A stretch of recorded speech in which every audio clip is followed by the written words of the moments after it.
हमारा राजस्थान। भजनलाल सरकार के 2 वर्ष पूर्ण होने पर आज सादुलपुर विधानसभा का, जिसको कहते हैं मुकुट है, गालड़ गांव जो है सादुलपुर विधानसभा का मुकुट है। एक तरफ गालड़, एक तरफ नूंद, बिल्कुल दोनों ध्रुवों पर ऑपोजिट, यानी ठीक 80 से 90 किलोमीटर की दूरी के बीच में ये हमारी विधानसभा है। इस गांव की बेटी जो गांव को गौरवान्वित करती है, सादुलपुर को गौरवान्वित करती है, सोनिका टांडी, जिन्होंने हॉकी के अंदर भारत को गोल्ड मेडल जिताया। मैं उस बेटी को आज गालड़ गांव में शुभकामनाएं, आशीष देते हुए अपनी बात को शुरू करूं। गांव के गणमान्य व्यक्ति, चाहे अमर सिंह जी शीवर जो आज हमारे बीच में नहीं है, चाहे रमन बाबू हो जो आज नौजवान, रतन गोदारा जी, रामजी लाल तरड़ जी, रामस्वरूप जी लेगा जी, राजेंद्र साई जी, ओम प्रकाश जी सीवर जी, भागीर जी राठौड़ जी और आपके विकास अधिकारी राकेश।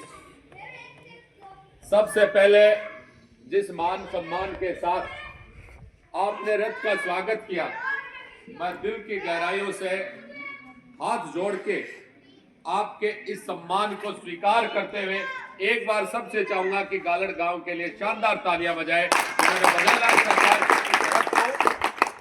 इतना मान और सम्मान दिया। लंबी चौड़ी बातें कहने का समय नहीं है, टेक्निकल युग है, सोशल मीडिया का युग है। आज अगर अमेरिका के अंदर कोई पत्ता हिलता है, चाइना के अंदर अगर कोई प्रोडक्ट बनता है, रशिया के अंदर अगर कोई बात होती है और हिंदुस्तान के किसी भी कोने में कोई भी इवेंट मोमेंट होता है, तो वो चंद मिनटों में आपके मोबाइल पे पहुंच जाता है। वो जमाना नहीं है जब हम छानबीन करते थे, किसी ने बोल दिया कि उस जमाने में ये हुआ था, उसने ये किया था। आजकल डाटा का युग है, टेक्निकल युग है, अपने मोबाइल से आप जांच परख कर सकते हैं। विकास की इस रथ यात्रा में अगर सबसे बड़ा गांव का विकास जिसकी सोच भजनलाल सरकार ने रखी है, पहले जहां 11,000 से अधिक राजस्थान में पंचायतें होती थी, आज पंचायतों की संख्या बढ़ी है, पंचायत समितियों की संख्या बढ़ी है और उसे कोई जुटला नहीं सकता है। एक समय ऐसा था जब शेखावाटी सीकर संभाग बन गया था और चूरू को उस संभाग से जोड़ दिया गया था, जबकि चूरू एक मरुस्थलीय प्रदेश है, एक डेजर्ट डिस्ट्रिक्ट है जहां संसाधनों का अभाव है। मैं तो गालड़ की इस धरती से माननीय पूर्व नेता प्रतिपक्ष श्रीमान राजेंद्र सिंह राठौड़ को धन्यवाद देता हूं कि जिन्होंने अपने अथक प्रयासों से इस चूरू को मरुस्थलीय प्रदेश में जोड़ा और उसी का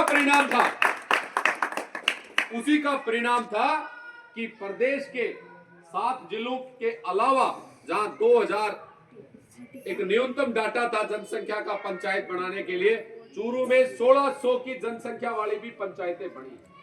इन पंचायतों के बनने से, पंचायत समितियां बनने से आज नहीं, आप 10 साल बाद देखेंगे आपकी बेटी, आपका बेटा ही इसमें पटवारी लगेगा, ग्राम सेवक लगेगा, आंगनबाड़ी में हमारी कोई बहू लगेगी, तो इससे रोजगार के अवसर पैदा हो। और ये काम छोटा काम नहीं है, 175 नई पंचायतें बनी है। राजगढ़ विधानसभा में लगभग, जहां पहले विधानसभा में 52 थी, पंचायत समिति में 68 थी, आज उन पंचायतों की संख्या बढ़ते हुए 105, 106 पहुंच गई है। एक साथ इतनी पंचायतें बनने से आपका एक गांव गालड़ शायद रेजड़ी के साथ था, लड़ साहब मेरी बात सही है ना, आज रेजड़ी एक मुख्यालय बन गया है।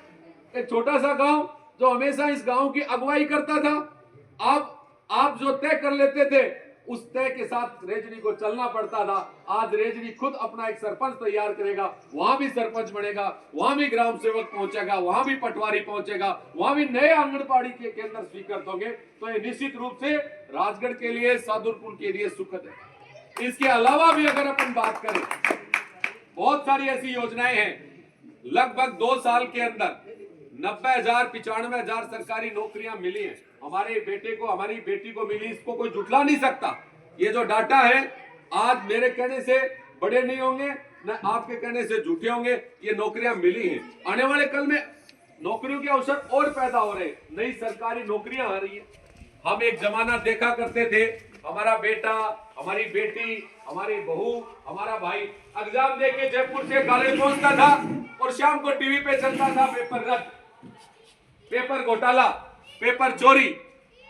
आज 2 साल में एक भी ऐसी परीक्षा नहीं, एक भी ऐसी प्रतियोगिता नहीं जिसमें कोई घोटाला हुआ हो, कोई पेपर लीक हुआ हो या कोई रद्द हुई हो। ये निश्चित रूप से भजन लाल जो एक किसान का बेटा है, गरीब का बेटा है, माटी का धनी, माटी से निकला हुआ, उनकी एक दूरदृष्टि था कि जब किसान का बेटा आगे बढ़ेगा, किसान की बेटी आगे बढ़ेगी तो ये प्रदेश आगे बढ़ेगा, ये जिला आगे बढ़ेगा, हम सब आगे बढ़ेंगे।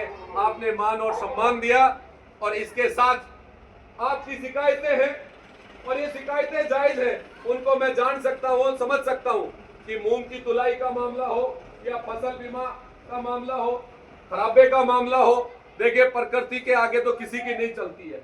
पिछले दिनों हमारा मूंग बहुत अच्छा था, फसल बहुत अच्छी थी, खराब हो गई, गल गया और उसके बाद में उसके ऊपर जब मुआवजा अभी तक नहीं पहुंचा है, इस बात को भी मैं मेरे हिसाब से जहां रखनी चाहिए रखूंगा। गांव की अन्य मांगे, अन्य समस्याएं भी हैं, उनके ऊपर भी अगर आपका कोई एक परिपत्र, आपका कोई प्रार्थना पत्र, आपका कोई एप्लीकेशन मेरे लायक है तो मैं जिले का संगठन में मंत्री होने के नाते, आपका बेटा, भाई, बच्चा होने के नाते मैं कोशिश करूंगा कि मजदूर, किसान, नौजवान और महिला की समस्याएं समाधान हो, ताकि गांव की समस्याएं निकल के अगर बाहर आएंगी तो गांव आगे बढ़ेगा, किसान आगे बढ़ेगा, मजदूर आगे बढ़ेगा। आपने जो मान और सम्मान दिया और आज इस यात्रा के साथ सिद्धमुख के मंडल अध्यक्ष भाई नथुराम प्रजापत, भाई महिपाल जी और पार्टी के अन्य वरिष्ठ कार्यकर्ता जो आज भीमसाड़ा से इस यात्रा को प्रारंभ करके भीमसाड़ा, रामसराताल, तांबाखेड़ी, गालड़ और अब धानोटी में जहां आज इस दिन का एक दिन की यात्रा प्रवास का कार्यक्रम संपन्न होगा, आपने मान सम्मान दिया। दर्ड साहब, लेगा साहब, आपने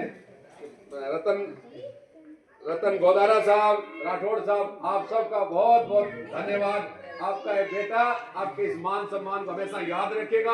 गांव का जो भाईचारा है और गांव का जो आपसी प्रेम है और जिस शालीनता के साथ आपने बातें सुनी, निश्चित रूप से इस गांव से मैं भी प्रेरणा लेके जाऊंगा। आपकी जय हो, गालड़ की जय हो, जय जय भजन लाल सरकार।